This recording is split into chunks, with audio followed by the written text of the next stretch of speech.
A seemingly innocent bank deposit can escalate into international arms trafficking and a criminal organization's brutal hunt for a leak, all while under house arrest with an ex-FBI doctor.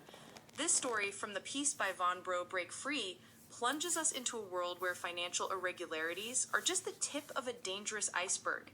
James, this begins with a character named Stand, experiencing some very unusual banking activity, doesn't it? It certainly does. Stand recounts to Dr. Calmer, who was formerly with the FBI and still holds a lot of respect, how large, unexplainable deposits started appearing in his bank account. He quickly noticed these weren't from his usual payroll. So he did what many honest people would. He called his bank to report the error. And how did the bank respond to this unexpected honesty? Usually these situations are bureaucratic nightmares. In this case, the bank was quite apologetic. They thanked him for his honesty, assured him they'd correct the error, and as a token of gratitude for his troubles, told him he could keep 10% of the mistaken deposit. That's a rather generous, almost suspicious thank you. Most banks wouldn't just hand over a percentage of an accidental deposit.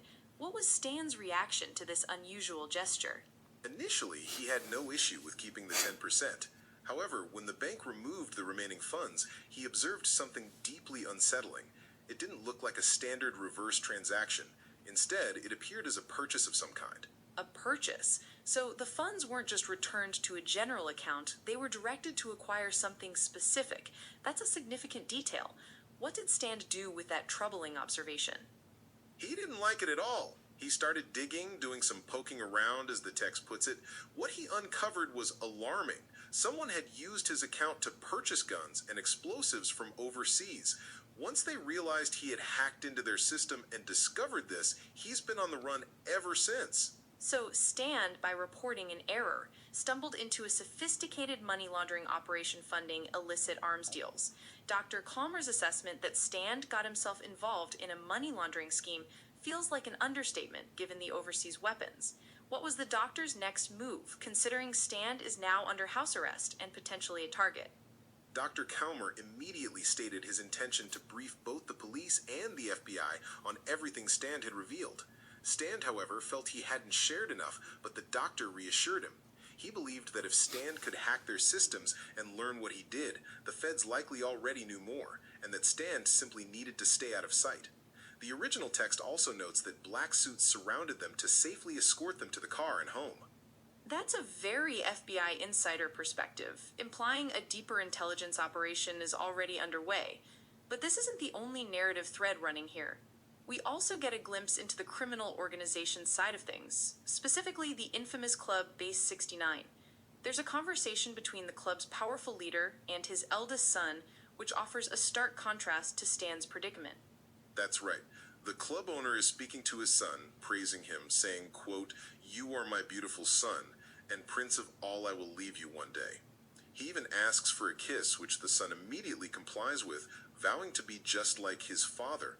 The son expresses deep affection, telling his dad, quote, "You are the best dad in the world," end quote, and acknowledging how he's eliminated their financial problems, kicking them 10 times over. It's a disturbingly intimate moment for a criminal enterprise, showing a generational transfer of power and values. But the son quickly shifts from affection to business, indicating a problem. Precisely. The Sun reports that a club on the East Coast, which was previously bringing in $3 million per week, has dropped to $2 million.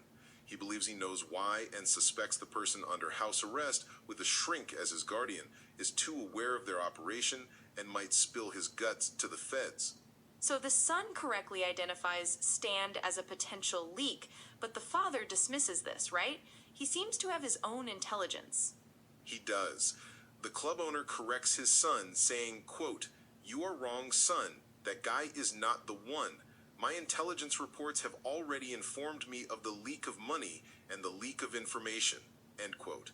He then issues a chilling order. The son is to immediately find the real leak, plug up that leak, and, quote, "drop that turd into a pool of piranha," end quote. A pool of piranha implies a very gruesome end, far beyond simply plugging a leak. This suggests the organization is ruthless in maintaining its secrecy and profits. It's ironic then that the father's intelligence, which he believes is superior to his son's, seems to have missed Stan's role entirely, despite Stan having actually hacked their systems and possessing critical information. It is a crucial irony. While the father believes his intelligence is solid and dismisses the son's correct suspicion about Stan, Stan's knowledge is a ticking time bomb. The father then tells his son to go see his mom and tell her how beautiful she is, adding he'll be there soon to take her to the Bahamas. A quick pivot from ordering murder to planning a romantic getaway. This juxtaposition highlights the brutal compartmentalization of the criminal mind. So we have Stan, who unknowingly exposed a global arms operation, now a potential target both for the criminals and a source of information for the FBI.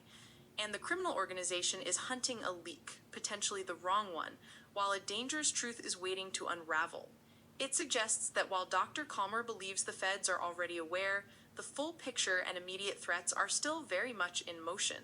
This story from Von Bro Break Free certainly leaves us on a cliffhanger, with the implication that Stan's troubles are far from over. If you found this discussion thought-provoking, consider sharing this episode with someone who enjoys a good mystery.